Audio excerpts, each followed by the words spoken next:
أعوذ بالله من الشيطان الرجيم بسم الله الرحمن الرحيم يا أيها الذين آمنوا كتب عليكم الصيام كما كتب على الذين من قبلكم لعلكم تتقون صدق الله العلي العظيم وقال النبي صلى الله عليه وسلم من صام رمضان إيمانا واحتسابا غفر له ما تقدم من ذنبه رواه البخاري। আল্লাহ সুবহানাহু ওয়া তাআলা বলছে ইয়া আইয়ুহাল্লাযীনা আমানু কুতিবা আলাইকুমুস সিয়াম, হে বিশ্বাসী বান্দাগণ, হে ঈমানদার বান্দাগণ, তোমাদের প্রতি রমজানের রোজাকে ফরজ করা হয়েছে, যেমন তোমাদের পূর্ববর্তীগণের রোজাকে ফরজ করা হয়েছিল। মিন ক্বাবলিকুম, তোমাদের পূর্ববর্তীগণের উপর রোজাকে ফরজ করা হয়েছিল। কেন ফরজ করা হলো? লাআল্লাকুম তাত্তাকুন, যাতে তোমরা পরহেজগার হতে পারো, মুত্তাকি হতে পারে। বুখারীর হাদিসে চলে নেবেন। وقال النبي صلى الله عليه وسلم من صام رمضان ايمانا واحتسابا غفر له ما تقدم من ذنبه او كما قال عليه الصلاه والتسليم। আল্লাহ রাসূল সাল্লাল্লাহু আলাইহি ওয়াসাল্লাম বলছেন, কোন ব্যক্তি যদি রমজানের রোজাকে ঈমানের সাথে আল্লাহর সন্তুষ্টির জন্য যদি রোজাকে পালন করে, তাহলে তার সমস্ত গুনাহকে আল্লাহ সুবহানাহু ওয়া তাআলা maaf করে দেন। আল্লাহ সুবহানাহু ওয়া তাআলা তার জীবনের সমস্ত গুনাহ maaf হয়ে যায়। সুবহানাল্লাহ। তাহলে রোজার কত ফজিলত, পবিত্র রমজানের রোজা। আল্লাহ সুবহানাহু ওয়া তাআলা বলছে, এবার আপনি হয়তো বলবেন আমি অসুস্থ। দেখবেন রমজান মাস আসলে বহু মানুষ অসুস্থ হয়ে যায়, যারা বাহানা দেখায়, নামাজের ক্ষেত্রে যারা বাহানা দেখায়, নামাজ পড়তে হবে বলে মানুষের কত রকম বাহানা, অ্যাকচুয়ালি এগুলো বাহানা। রোজা রাখতে হবে বলে মানুষের কত রকম বাহানা করে মানুষ, অসুস্থ হয়ে যায়। একজনকে রোজা রাখার কথা বলছি, বুঝলেন? শুনুন ভালো করে। একজনকে রোজা রাখার কথা বলছি, বলছে মাওলানা সাহেব খিদে লাগলে থাকতে পারি না। কি আশ্চর্য ভাবুন, ইয়ং মানুষ বলছে রোজা মানে খিদে লাগলে মাওলানা সাহেব থাকতে পারি না। তা আমি বললাম তাকে, বুঝলেন, তুমি বলছো খিদে লাগলে থাকতে পারি না, আজরাইল যখন আসবে তখন তুমি কি বলবে? বলছে তাই তো, আজরাইলকে তুমি কি বলবে, ভাই তুমি চলে যাও, এখনো আমার সময় হয়নি যাওয়ার, কবরে যাওয়ার সময় হয়নি। এগুলো হচ্ছে অ্যাকচুয়ালি বাহানা। রোজা রাখতে হবে বলে রোজাকে আল্লাহ রাসূল সাল্লাল্লাহু আলাইহি সাল্লাম বলেছে রোজা হচ্ছে ঢাল স্বরূপ। যেমন ঢাল দিয়ে মানুষ আত্মরক্ষা করে, নিজেকে রক্ষা করে, আল্লাহ রাসূল সাল্লাল্লাহু আলাইহি সাল্লাম বলছে রোজা কিয়ামতের দিন তোমাকে রক্ষা করবে। আল্লাহ রাসূল সাল্লাল্লাহু আলাইহি সাল্লাম হাদিস পাকের মধ্যে আরো বলছে, ধ্বংস ওই ব্যক্তি, আল্লাহর অভিসম্পদ নিবাসক ওই ব্যক্তির উপর যে রমজানকে পেল অথচ নিজের গুনাহকে মাফ করাতে পারল না। ধ্বংস হয়ে যাক ওই ব্যক্তি যে রমজান পেল অথচ নিজের গুনাহকে মাফ করাতে পারল না। রমজান মাস হচ্ছে, আমরা জানি ভাই সকলেই, রমজান মাস হচ্ছে গুনাহ মাফের মাস।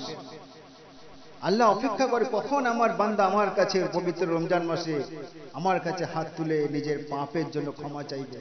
আল্লাহ ক্ষমা করার জন্য রেডি হয়ে রয়েছে, প্রস্তুত সর্বদা। পবিত্র রমজান এমনই মাস, এমনই মর্যাদাশীল মাস, এমনই মানে আপনার রহমত এবং বরকতের মাস। এটা রহমত এবং বরকত বলা হয়েছে, এই মাসে রহমত বরকত নাজিল হয়। যেমন আল্লাহ রাসূল সাল্লাল্লাহু আলাইহি সাল্লাম বলছেন হাদিস পাকের মধ্যে, ক্বালা নবী সাল্লাল্লাহু আলাইহি সাল্লাম ইন্নাল আবওয়াবাল জান্নাতি ওয়া আবওয়াবাস সামা লা তুফতাহুল আউয়ালি লাইলাতিন মিন শাহরি রমাযান ওয়া লা তুগলাকু ইল্লা আখিরা লাইলাতিন আও কামা ক্বালা আলাইহিস সালাতু ওয়াস তাসলিম।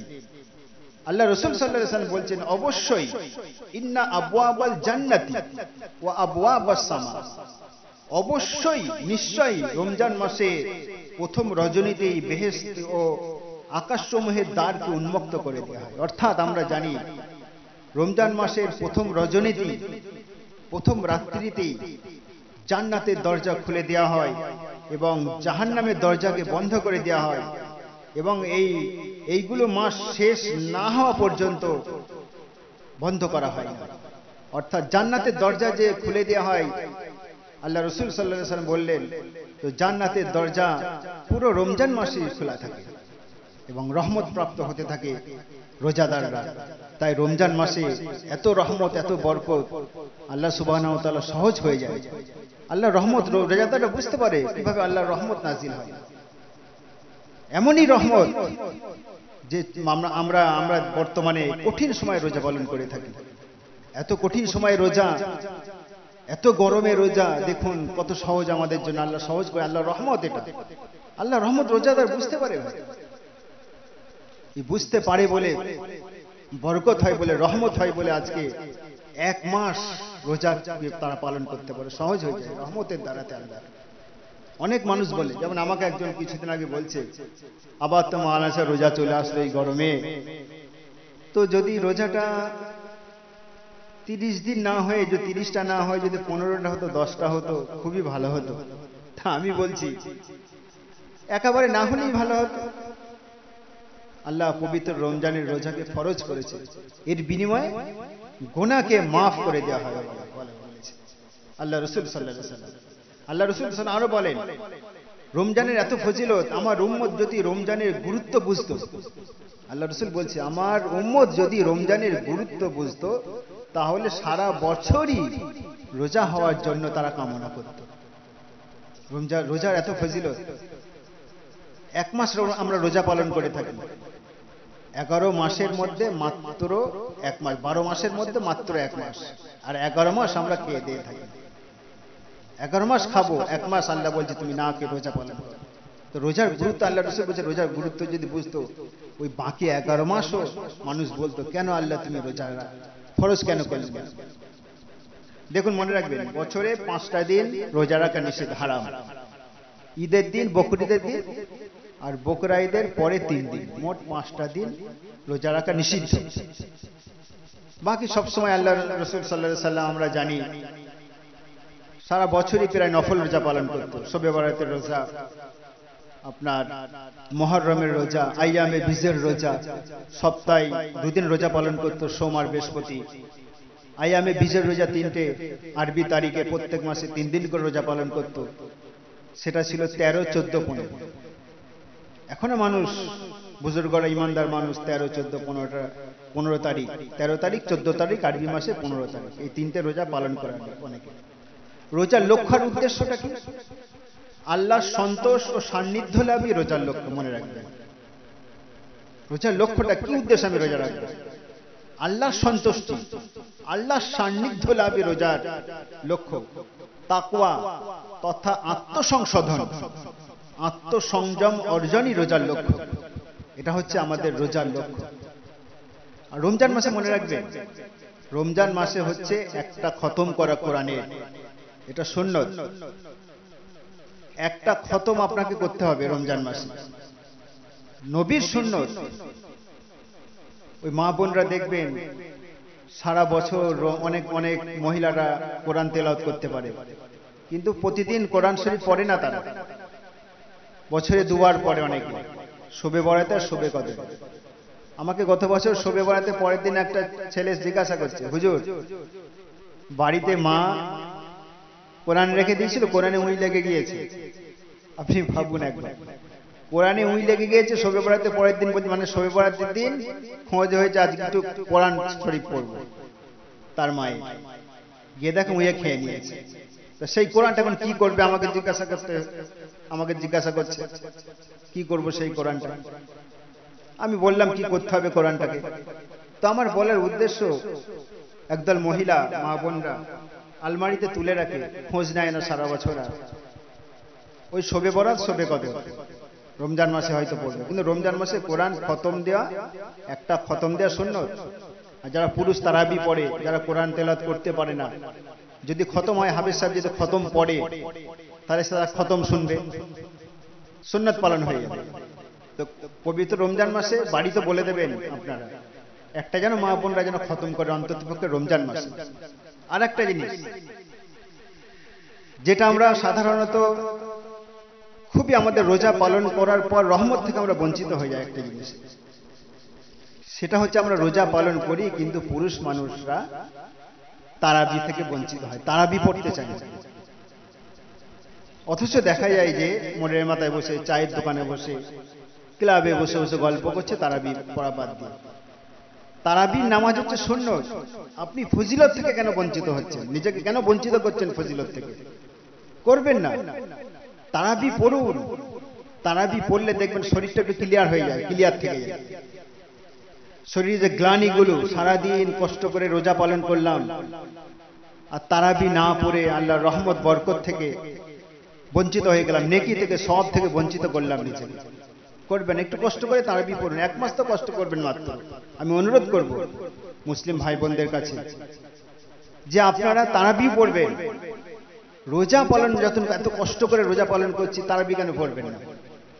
আর সেহরি খাবেন, যেটা আমরা সেহরি, প্রচলিত শব্দ সেহরি সেহরি বলি, কিন্তু আসল শব্দ তো সেহরি নয়, সাহারি হচ্ছে আসল শব্দ। সাহারি খাবেন ভোরে। অনেকে আমরা দেখি 11টা 12টার দিকে রাত করে শুয়ে তারা খেয়ে দিয়ে শুয়ে পড়ে, সাহারি খান না, তারা সাহারি খাচ্ছে না। সাহারি খাওয়া সুন্নত। আল্লাহ রাসূল সাল্লাল্লাহু আলাইহি সাল্লাম বলছে তার উপর, ওই ব্যক্তির উপর রহমত নাজিল হয় যে ব্যক্তি, যে রোজাদার সাহারি খায়। সাহারিও খাবেন, কেন সাহারি খাওয়া সুন্নত, এগুলো মনে রাখতে হবে আমাদের। আর আল্লাহ রাসূল সাল্লাল্লাহু আলাইহি সাল্লাম বলছে ক্ষমা প্রাপ্তির মাস রমজানের সুবর্ণ সুযোগেও যে রোজাদার নিজের গুনাহকে মাফ করাতে পারল না, সে আবার কোন সময় নিজের গুনাহকে মাফ করাতে পারবে? এই রকম হতভাগ্যের জন্য ক্ষমা প্রাপ্তির আশা খুবই কম, তার ক্ষমার আর আশা নেই। আবার কোন সময় ক্ষমা করবে নিজের গুনাহকে? আবার আল্লাহর কাছে কখন ক্ষমা চাইবে সে?